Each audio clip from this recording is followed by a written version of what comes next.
À part le lit de mon frère qui est un peu roussi, tout est intact et en ordre. Ah ben, c'est très bien. Allez, installons-nous pour le souper. Prépare la soupe, ma fille. Oui. Allez. Oh, regardez donc à la fenêtre la mère Carabosse. Oh, est-elle vilaine avec son gros nez rouge alors. Petite terre, Michel. C'est une brave vieille. Laide, mais si bonne. Et puis c'est surtout, c'est que c'est une amie des fées, hein. Allez, il faut l'inviter à entrer et à manger la soupe à notre table. Bah, ah là là, alors quelle dégoûtation. Ouais. Elle est trop laide. Dis donc, silence. Allez, va ouvrir toi-même, Madame Carabosse. C'est un ordre. Oh bah, c'est par curiosité que j'y vais. C'est pas pour t'obéir. Bienvenue, la mère Carabosse. Entrez là, entrez. Bonjour, Père Victor. Et bonjour, ma petite fille. Bonjour. Il n'y a que le garçon qui ne m'a pas souhaité la bienvenue.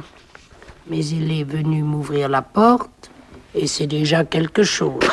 Ah, vous savez, faut pas vous faire des idées. Allez, chut. Allez, asseyez-vous plutôt. Allez, vous devez être fatigué. Ah oui, c'est ça, merci bien. Allez, là. Un siège pour mes vieilles jambes. Bah, puisque vous êtes si intime, soi-disant, avec les fées, vous pouvez pas leur vous faire donner une paire de genoux et des mollets de 20 ans, non? N'écoutez pas mon frère, mère Carabosse. C'est un vilain. Voulez-vous du lait dans votre soupe? Oui, merci, ma fille. Et puis après, vous prenez un coup de vin, tenez. Vous direz merci aux bonnes fées de nous avoir préservé notre maison, hein? Et puis merci pour mon lit, à demi carbonisé.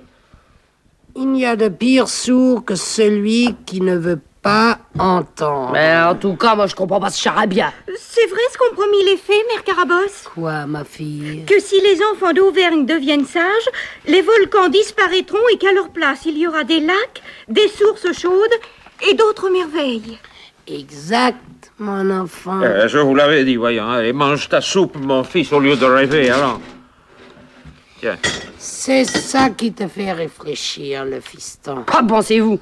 D'abord, je crois pas que vous connaissiez les fées, la Carabosse. Et si j'en étais une? Oh, pensez-vous? Tais-toi. Bah, c'est joli, une fée. Ça mince, ça sourit, ça sent bon. Ça parle avec une voix de diamant. C'est trop grosse, trop laide. Il est sot et méchant. Mon fils, tu devrais avoir honte et tu vas immédiatement demander pardon à Mme Carabosse. Non, c'est inutile. Laissez-le tranquille. Ce garçon est de ceux qui tuent les crapauds parce qu'ils sont difformes. Bah, c'est horrible, un crapaud. C'est très utile et très gentil. Les crapauds, ça mange les méchants moustiques. Ah, tu vois. Méfie-toi, mon garçon. La bonté d'âme ne choisit pas toujours un uniforme brillant. Bon, qu'est-ce que ça veut dire, ça, alors? Ça veut dire que toi, par exemple, tu as l'air d'un mignon petit poulain espiègle, mais bon cœur, on le croirait. Eh bien, c'est faux. Ton âme n'est pas jolie. Ton âme est laid, comme la peau de ces crapauds que tu détestes tant.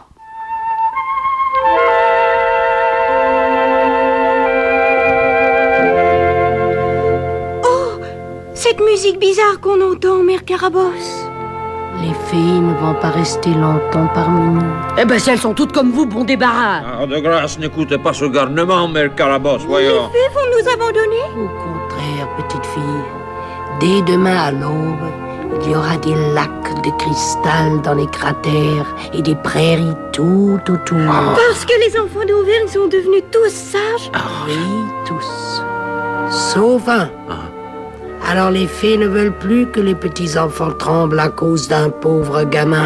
Et les volcans rentreront sous terre? Oui, je te le promets. C'est impossible. Moi, j'y crois pas. Dites donc, Mme Carabosse, si vous pouviez un peu corriger mon fils. Il n'y aura plus de volcans. Mais dans les roches roussies, au sud-est du village de la Bourboule, il y aura une cheminée. Ah, la cheminée de la cuisine des fées. Oh, Tu alors... ne crois pas si bien dire. Et c'est là que rôtira jusqu'à la fin des siècles le méchant garçon que voilà.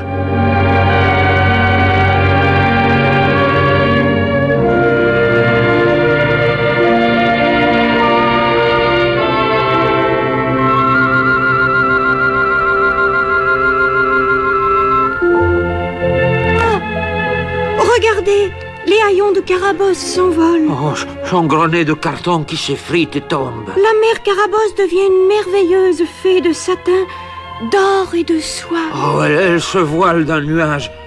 Oh, elle glisse. Elle dérive. Oh, elle disparaît. Papa, regardez. Hein? Elle emporte mon frère avec elle. Oh. Au secours, je serai sage. Je le ferai gentil. Trop tard.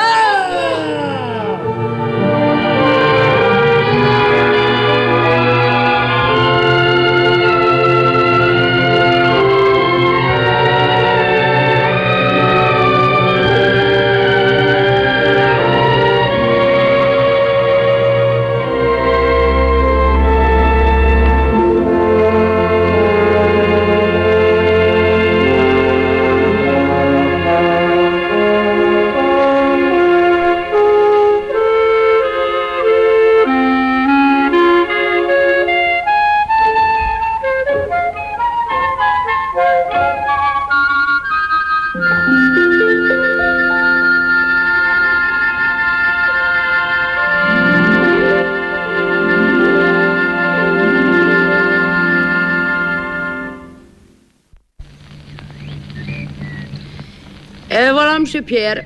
Depuis ce jour, l'Auvergne est paisible. On vogue sur les anciens volcans éteints, on boit l'eau des sources sulfureuses. Et les fées ont gagné les livres d'histoire et les légendes. Oui, sauf par là, en bas, là, la bourboule, la cheminée des fées. Ah, il y vient encore des fées, même, Loustalou. Eh ben, quand on a besoin de pluie, les fées viennent rallumer leur four dans le ventre de la terre pour pouvoir fabriquer des nuages de fumée et puis de la fumée de nuages. Et qu'est-ce qu'elle brûle donc, même, Loustalou? Ben, l'arme du vilain garnement, pardi.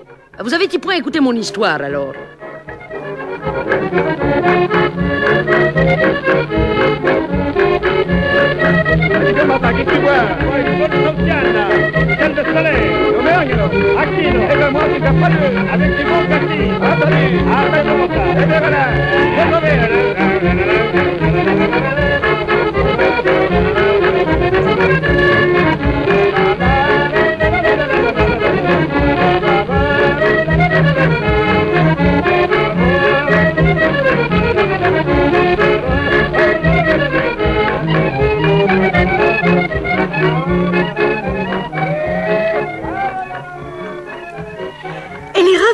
L'histoire de tes vacances, ami Pierre. Oui, mais moi je la crois suffisamment morale pour être vraie, tu sais. Ce qu'il y a de sûr, c'est que les volcans d'Auvergne sont éteints et que beaucoup de cratères sont devenus des lacs. Mais ce qu'il y a de sûr aussi, c'est qu'avant chaque orage, on croit voir sortir de la fumée de la fameuse cheminée des fées. Oh, ça, c'est vrai. Oh bon, alors j'inspire.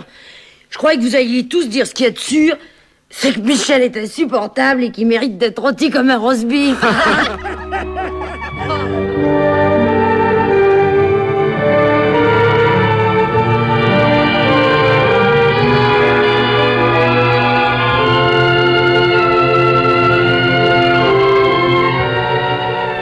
La radiodiffusion française vous a présenté Terre des enfants de Marianne Oswald et Jacques Borel, avec Chanty, Martine Audrin, Michel, Françoise Fechter, Geneviève Druon, Marianne Oswald et ami Pierre, Pierre-Olivier.